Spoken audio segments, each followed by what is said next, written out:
Thank you guys for watching today. This interview with Kyle, the Drink Pro. I'm so excited to have Kyle with us today. Kyle Fletcher is the Drink Pro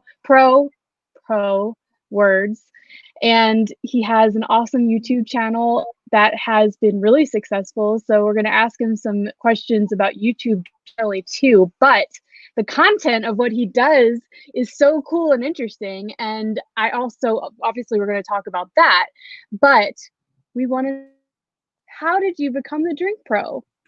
Yeah, it's kind of a weird way I ended up becoming the drink pro. I always enjoyed, talking with people about flavors. I always loved food. I always enjoyed cocktails and drinks. And I sort of became really interested in whiskey through a couple friends who were, big bourbon drinkers. And one of them was a big bourbon drinker. One was a big Scotch drinker.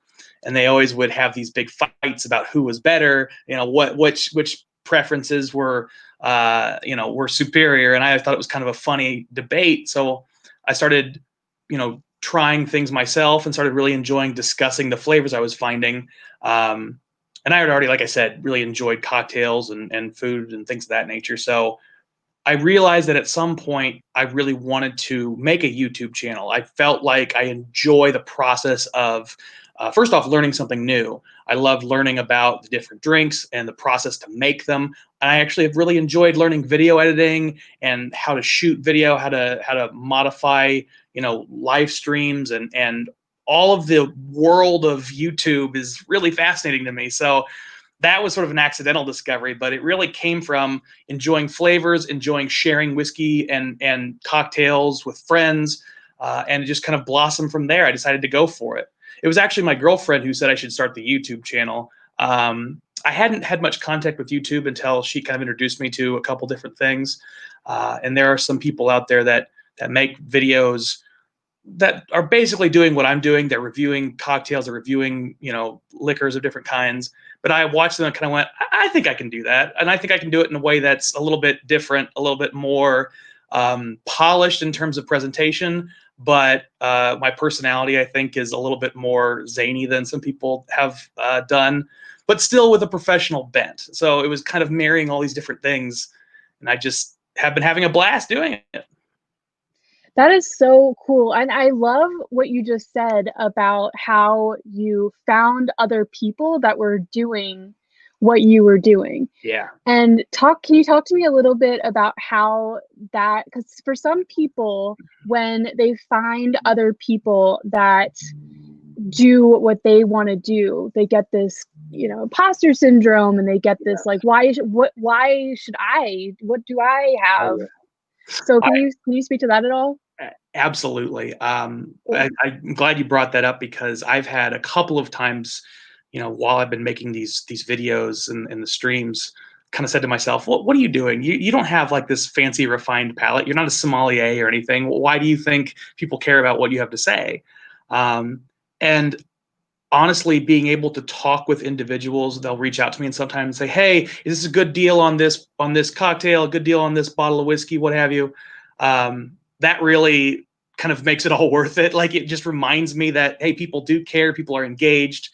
But kind of back to your question a little bit, I think seeing how many people are out there doing this actually encouraged me a little bit, because I would find, three or four, well, I would say so far I've watched multiple episodes of about 10 different YouTubers that are all doing just bourbon reviews.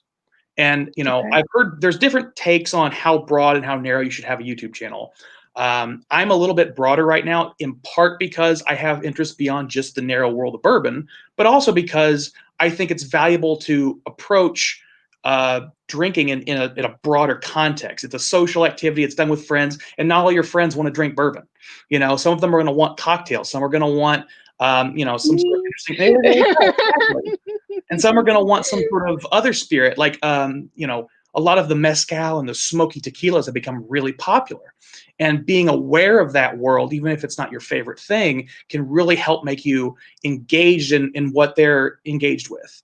And I just really love that kind of world. But seeing all these people that still had thousands of followers were really getting engagement from each other and created this community of just bourbon drinkers made me say, I know that I can bring in other people and maybe introduce some, vodka drinkers to bourbon and maybe introduce some bourbon drinkers to other liquors and cocktails. And I've even recently done a coffee review. And I got a lot of great feedback from that. I really didn't expect it. I've got 2 or 3 people now that are sending me coffee samples that want me to meet up with them to do a coffee roasting review. Like that came out of nowhere. And it was just Oh because yeah. one guy randomly said, "Here, why don't you try this coffee? I've sent you a couple whiskey samples. Will you like this coffee?" And I did. Oh, now I'm gonna have to hook you. I didn't know that. See, now I'm gonna have to hook you up with my husband because he is like so into coffee. Oh yeah, He doesn't drink perfect. anymore, but yeah, coffee is a huge thing. I know all of the ins and outs of coffee and different ways of brewing it, and Right. because he's real into it. I mean, you can get just as into coffee as you can with alcohols, that's for sure. Absolutely. And there's a lot of similarities. Like when you're trying to pick out specific flavor notes, or when you're trying to think about the process you use and how that will affect the flavor, that to me is very much like a cocktail mindset of what do I need to add to this to make it the way I want it. Yeah, yeah, absolutely. I have a question for you. You said the word sommelier. I think that maybe it would be helpful for you to define that. I know what it is, but maybe Yeah, some people don't.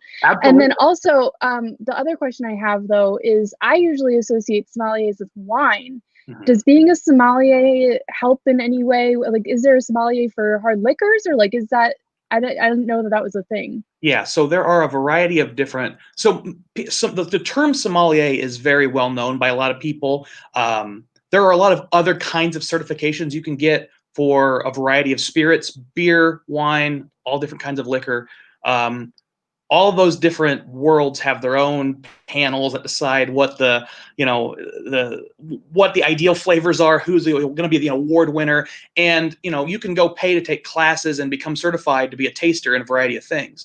But because of the prevalence of wine tasting, people really are familiar with it and comfortable with it. It's been happening a long time. It's got a long tradition of sort of expert wine tasters, which is essentially what a sommelier is a professional wine taster who's gone through specific training to learn how to pick out different notes in the wine. But I think what's really important, people always think about that kind of job as you're just tasting and finding notes.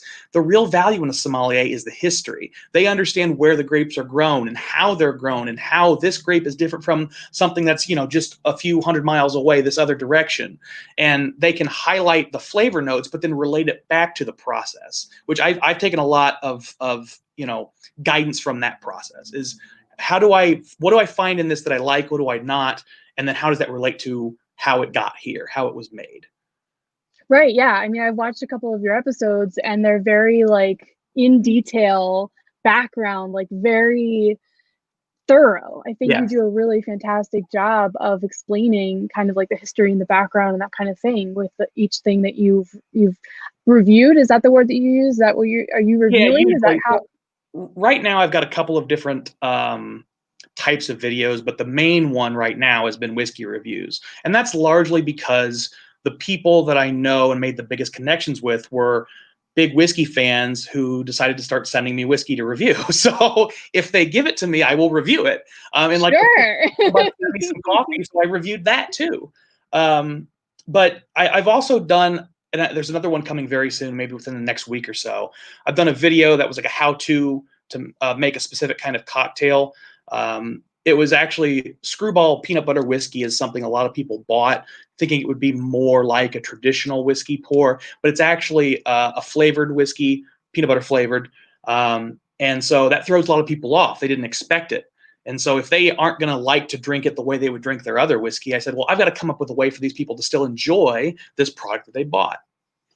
So Yes, I that's hope to do a lot more awesome. of that kind of thing. Is make more videos showing cocktails, at least one a month, probably more than that.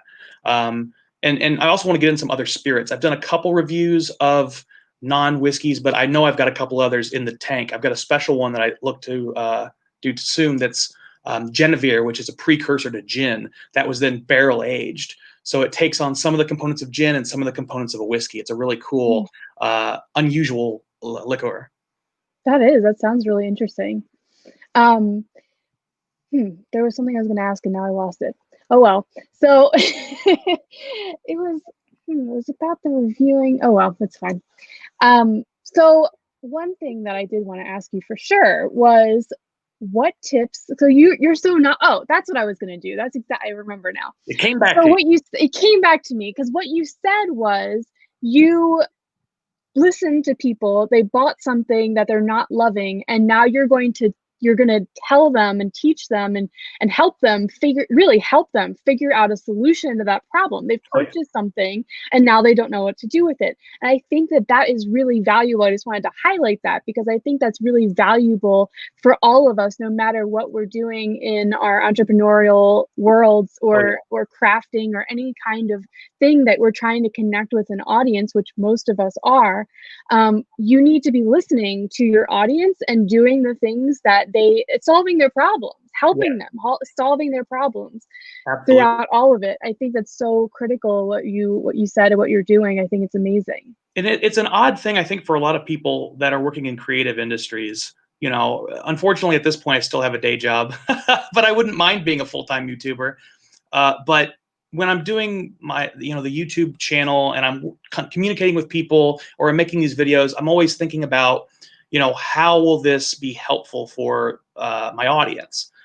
Is this something that they're going to gain benefits from? And I think a lot of people in creative work might feel kind of weird about that at first if they've never done it. If you've never sold your art, it kind of feels almost wrong. You almost feel like, I'm sacrificing some purity in my art form to monetize it. And I think that I got a lot of benefit from sort of changing my perspective on that and saying, well, what I'm really doing here is turning this one way art form into a conversation. I'm creating an environment where there's a back and forth and it's a living art piece. Even though I'm making these static videos, they exist on this spectrum that is constantly being engaged. You're constantly having back and forth. So, you talk a lot about creativity and its values and how you engage with it in different worlds, really. And I think it's all about the human element that makes it not feel like this stale, static, sterile, Yeah. workplace. No, it's a living, breathing organism that I'm really happy to be a part of.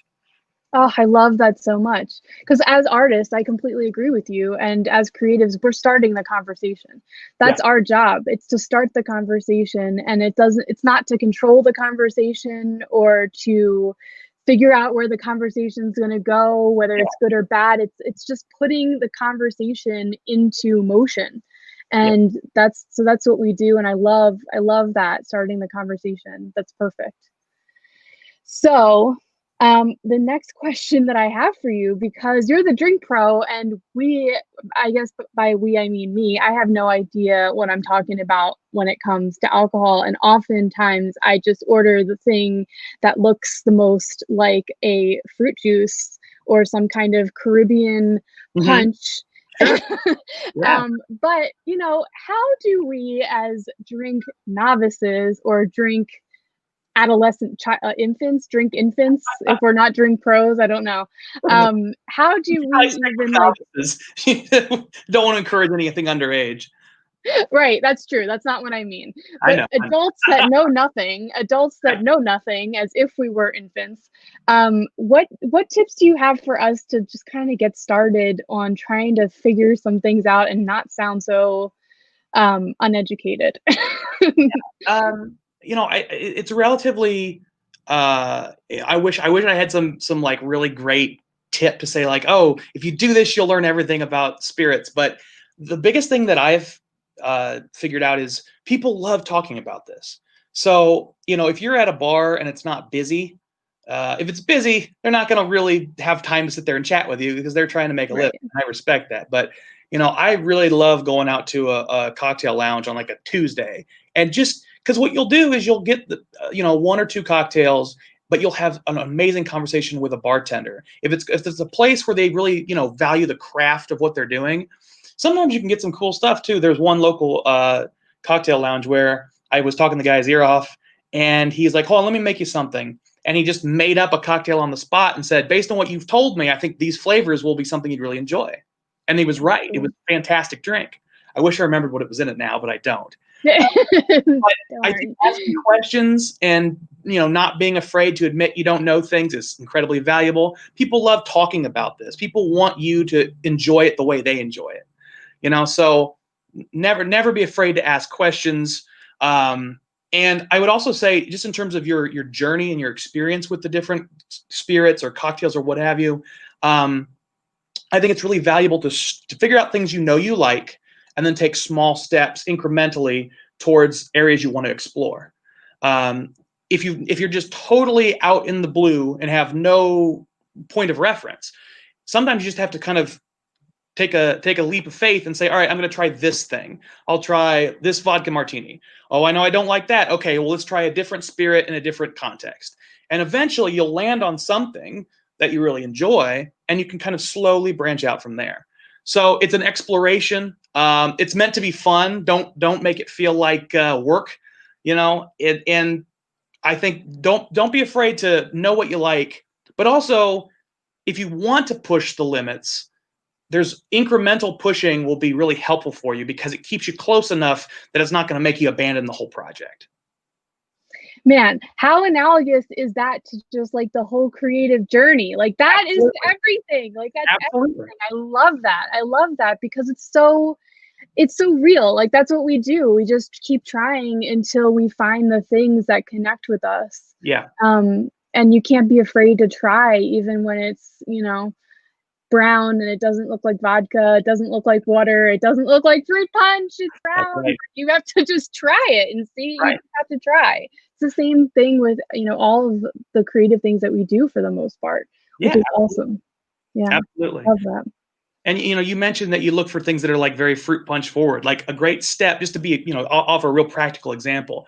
If you're in that kind of situation, I think a really good step would be to look for something where it's not going to be as sweet, but it will still have a lot of notes that are familiar to you. So something where you're going to have a citrus component, something where you might have a little bit of a fruit component, but it's not going to be sweetened with any of the simple syrup. There's no sugar components in it, but you're going to have other elements you like. So a really good example is a good vodka martini with a twist instead of with an olive, because what you're getting there really is a very pure flavor in the vermouth, which is just a tiny bit of vermouth, and then vodka. So it's going to be very neutral flavored, and then you're going to have this nice citrus component from the twist. So it will have like reminiscent flavors to something that's more fruit juice like, maybe like a lemonade, but it's going to be a step away from that path. So that's a great place to sort of take your next step and go, okay, maybe I don't like that. Well, there are other places that are doing similar things. You might go into the world of tequila, where they're going to have a lot of actually citrus flavors. People don't realize that. If you have a really high quality tequila, there are some wonderful flavors out there that people don't expect when they just think of, Jose Cuervo or Patron. Those are wonderful in their own right, but those are very designed for mainstream palates. They're not trying to explore what a tequila can be. Wow. That is so cool. Thank you for those recommendations. Yeah, I wouldn't have, I would have just gone on living my life and drinking, fruit punch. So There's nothing wrong with that either. If that's what you like, there's a lot of snobbery, frankly, in the drinking community with these enthusiasts who think you only can drink things one way. You have to make a Manhattan this way with these ingredients at these portions. I don't ascribe to that at all. I think you make the drink you like, you drink it the way you like to drink it. And, I'm very live and let live about the whole thing. Well, that is awesome. And, that thank you so much. I think it's just so cool to hear about that, because I wouldn't have opened my mind to other possibilities, to be honest. And I try to try new things. I try new vodka cocktails when I see them occasionally, but I really stick to vodka for the most part. But I'll think about trying tequila or something like that in the future, because why not? And if you typically stick with vodka too, and you're comfortable with something that's mostly vodka, like I said, the vodka martini, or something that's a little bit less fruit forward, another great easy step is into gin. Most people think about gin as just that real juniper, like wintergreen bite, but there's actually a lot of different kinds of gin. One of my favorites is a company named St. George's. They make a gin that's actually rather citrusy, and they have some flavored gins that are really great for cocktails. So, the world is very broad and bright in the world of spirits. So cool. So many ways to play. Oh, Really, is that, that's what it is. It's playing, and it's fun, and we all could use a little bit more play in our lives, that's for sure. And speaking of play, I want to ask you about YouTube, which can be like playing sometimes, but it also can make me want to pull out all of my hair and end up looking a lot more like you. Yeah. So, but you've done so well on YouTube. I mean, you guys, he's doing awesome on YouTube. He gets a couple hundred views for most of his videos. Some are up in the, 3, 4, 500 views in his videos. And I think that's awesome. So I'd love to know if you have any pointers for us, YouTube newbies that Yeah. don't know what we're doing. I think, YouTube, I'll say this first off the bat, because the YouTube algorithm, which is what all this is based on, has changed many times over the years. So if you go out and find videos, then they do exist of like how to get so many subscribers. If it's not pretty new, it's probably using a bad information source because the algorithm's different. Example, historically, you basically had to do 5-day-a-week videos if you wanted to get coverage. And YouTube Oh, has wow. changed that because they realized that was creating problematic incentives. And if you're doing big, massive production videos that are taking you tons of time to set up and tons of money to invest in, you can't do 5 of those a week. So they've modified the algorithm to look for different specific components. But the most important thing is consistency. Once you start the channel, figure out how often you want to post. It doesn't have to be all the time, like I said. Figure out how often you want to post and do it at put it up the same time on the same days every week, and just keep doing it. And if you're not going to meet that deadline, be communicative. Explain that this is happening to your audience. Hey, I'll put this up tomorrow. It's not a big deal as long as you're communicating with the people that are watching. Because if they know they can rely on you, then they become steady viewers and steady fans. And then they'll share it with their friends, and then it continues to grow. Yeah, that's awesome. That's really good advice. Important part of it. The other thing I would highly recommend is get to know other people that are doing the kinds of things you do. You had mentioned a little bit before that some people see other creators making the kind of content they want to make or that they do make, and they might get disheartened.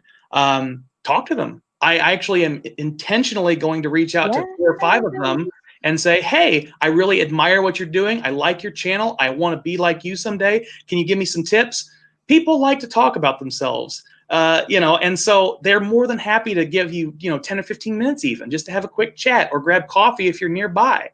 Any way you can learn from their mistakes and learn from their successes will cut the time it takes you to make a successful project. Cut it down almost without fail. Yes, that's so good. It's so true. And I'm learning so much from you. So like what can you tell me like what do you use? What software do you use for editing YouTube videos So currently? historically, I was just using a free software with my computer. My first several videos, and it took forever. It was not a good idea. Right now, I'm using Adobe Premiere, which is expensive, but my girlfriend is in the creative field, so she was able to get a discounted subscription for it. Oh, Uh, cool. I will say, that's not going to be for everybody because I wouldn't be doing it if I was paying full sticker price.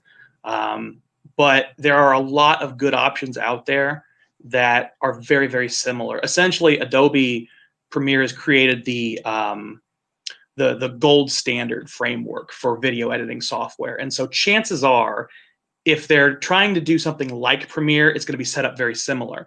And so if you ever decide to move up to something like Premiere, or you want to do a lateral move to a different kind of software, as long as you generally stay in the same universe of either like Mac focused software or PC focused software, as long as you don't move out of those worlds, the interface is going to be very similar. All right, cool. Thank you. I really appreciate that because I mean, practical information is useful and some people don't talk about it. And I think it's really important for us to be sharing this information because how the hell are we going to get started if we're not sharing this information? So Absolutely. I really appreciate it. My pleasure. So let me just check the comments just to make sure if there's a lot of people watching, but no one's commenting. We've gotten a couple of likes, so that's cool. If anyone has any questions, please be sure to ask.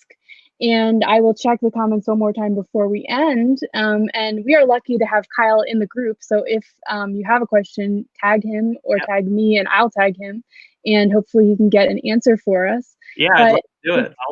I'm happy to answer any questions you guys have. If somebody, has something they don't want to talk about publicly, just feel free to shoot me a private message. I do check those, and as long as I see it's a real person, I respond.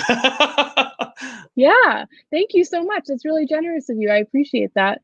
Absolutely. So, the last question that I, of course, want to ask you is, what does it mean to you to live a creative life? What does it mean to me to live a creative life? I think that living a creative life is about engaging with the world around you and the people around you in a creative way. And so to me, it's about pushing yourself. It's about finding things you enjoy and then saying, well, what else is out there like this? Or maybe I want to dig deeper, or maybe I want to go laterally.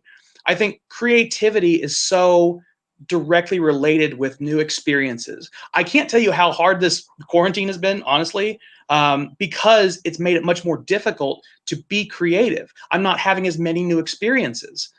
So I'm having to dig deeper into places I wouldn't normally go to make content that feels right to me.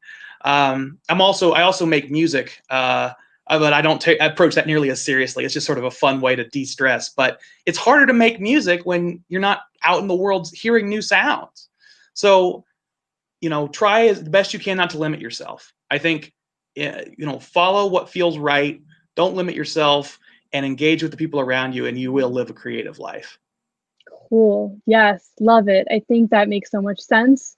And you're not alone in feeling like it's more difficult to be creative right now. I try really hard to put content in our group to help inspire people. But, I completely agree with you. If you're not having new experiences right now, then it's really hard to have, new ideas. And especially with music, I think that's really an interesting issue you brought up. And I also love that you're saying that you do other things that are creative too, because that's so important that we're not just doing, the one thing all the time. I think it's really important for us Right.